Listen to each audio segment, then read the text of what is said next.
At least 200 million women and girls globally face genital mutilation, according to a United Nations report, nearly 70 million more than previously estimated. The UN says it shows the need to try to end the practice, and UNICEF projects if current trends continue, the number of women and girls affected will rise significantly over the next 15 years.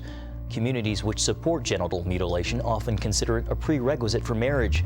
The practice is common in some Muslim communities and can be life-threatening for girls and women, and in some cases, they can bleed to death or die from infection. Developing controversy tonight over a historic trip for President Obama. The president today went to visit the Islamic Society of Baltimore, his first trip to a U.S. mosque.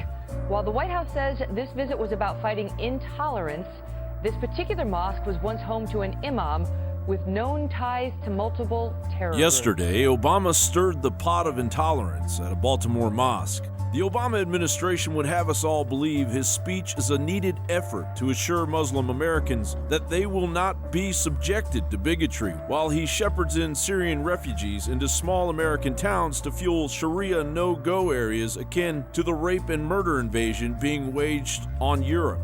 There was an open display of the Quran and the word Allah placed behind the president 99 times, a stark contrast to Obama's speeches at Christian churches, where, for example, at Georgetown University in 2012, the White House had the name of Christ covered up by request. The future must not belong to those who slander the Prophet of Islam, but to be credible, those who condemn that slander must also condemn the hate we see in the images of Jesus Christ that are desecrated.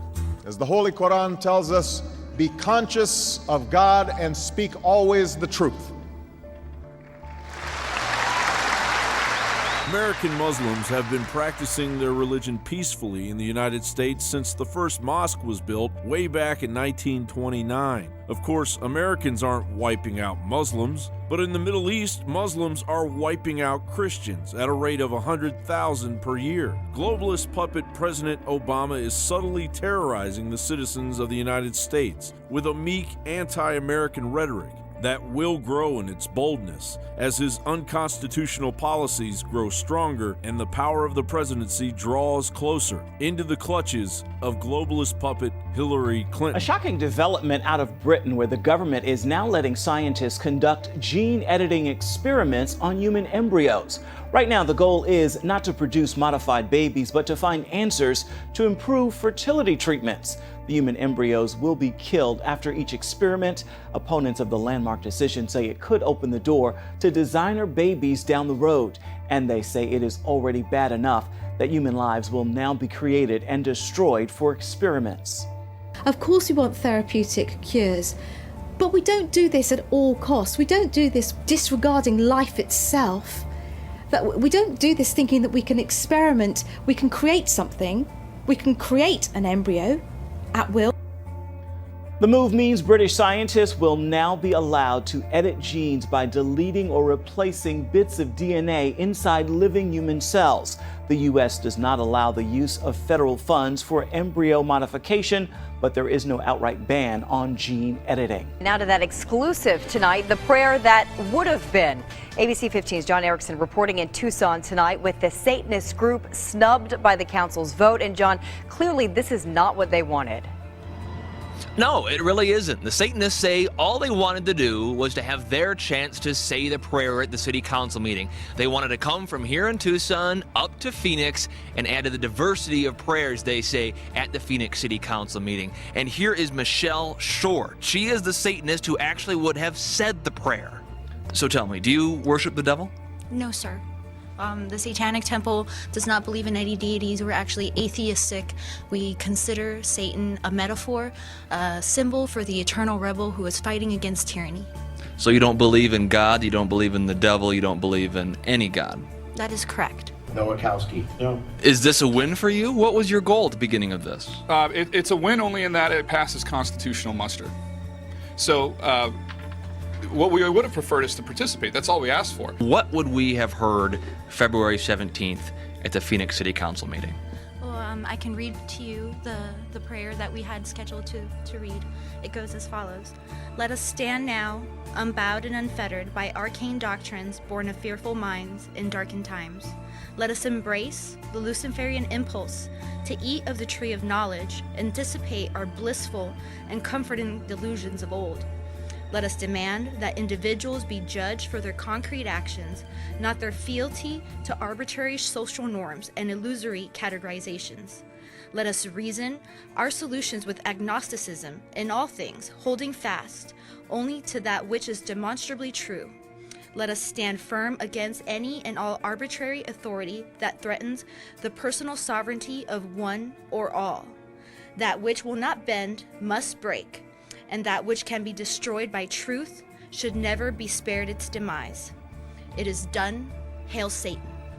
Where hundreds of British forces are facing criminal investigation over 166 cases of alleged unlawful killing and maltreatment during the country's military involvement in Afghanistan. The British soldiers are accused of killing 52 Afghans in over a dozen separate incidents. The alleged abuses took place between 2011 and 2013. The Ministry of Defense has launched an investigation to examine the claims. There's now growing fear that the UK involvement in Afghanistan could bring up a barrage of claims similar to that seen following the Iraq War. More than 1,500 allegations of abuse and murder have been lodged against British soldiers in Iraq. French police bulldozed a church serving Christian refugees in a camp in Calais. Authorities gave worshipers a last opportunity to pray in the makeshift building before knocking it down with bulldozers. The French said clearing the space was necessary to create a security zone around the camp. But the church's pastor said officials told him the church would be safe. In her 13 years, Nicole Lovell endured life-threatening illnesses. Liver transplant surgery left her scarred. Medicine caused her to gain weight, says her stepmother, Terry Lovell. She would send me messages about the little girls picking on her at school, saying that she was fat. She would cry, didn't want to go to school.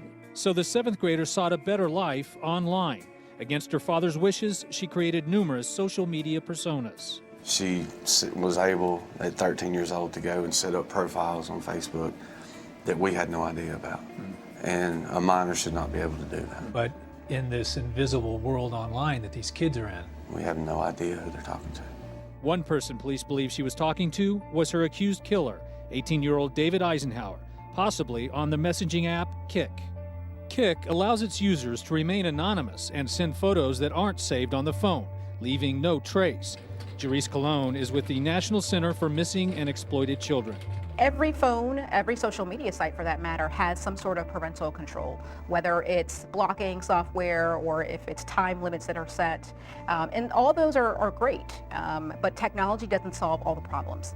Experts say parents need to take an aggressive role in knowing what their kids are doing online and who they're talking to, monitoring all social media activity, and even getting copies of every email and text. The Lovels say they wish they'd done more. This is awful. This is a tragedy. And it all could have been prevented. This morning, every parent's nightmare. Police in Florida releasing this cell phone video Monday to our affiliate WFTV, capturing a daycare worker appearing to physically abuse a child. Watch the moment the woman begins hitting a 4-year-old boy with stuffed animals, picking him up by his arms and legs, then tossing him roughly back to the ground. The things that run through my mind when I see that. I mean, I have a child. According to police, the woman in the video is 41-year-old Kimberly Reed, the director of Children's Palace Learning Center outside Orlando. Arrested on Friday, she now faces child abuse charges. It's very disturbing to watch a video like that. It almost makes you sick to your stomach to think that somebody could do something like that to a 4-year-old child. The people recording that cell phone video, Reed's own co-workers, eventually turning her into the Department of Children and Families after witnessing abuse they say had been going on for weeks. But police say Reed is defending her actions. She basically chalked it up to she was doing rough play. The daycare center now closed indefinitely. And Reed, she's scheduled to appear in court in 2 weeks. Marijuana shops in San Francisco are making the most of Super Bowl 50. They're selling pot with the names Carolina Cam Crush and Bronco Mile High. Technically, San Fran only allows marijuana for medical use, but apparently pot shops are offering promotions trying to boost business. Overall, the legal marijuana industry is raking in the cash. A new report from the ArcView Group shows legal marijuana sales grew to $5.4 billion last year. That's up nearly $1 billion from 2014. And demand isn't expected to decline either. Predictions show the marijuana industry could bring in nearly $7 billion this year.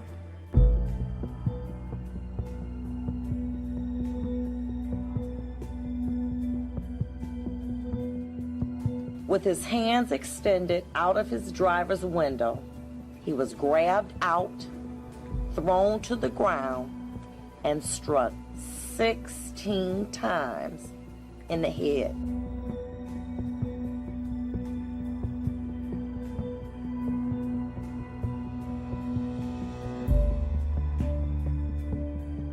I would have thought this: what crime did I commit?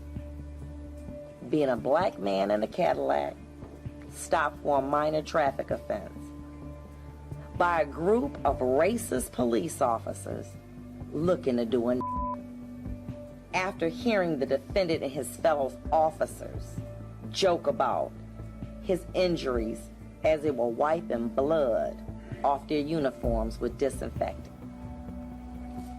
2015. Please be quiet in my courtroom. How does this happen? To Mr. Dent and his family, I am truly sorry.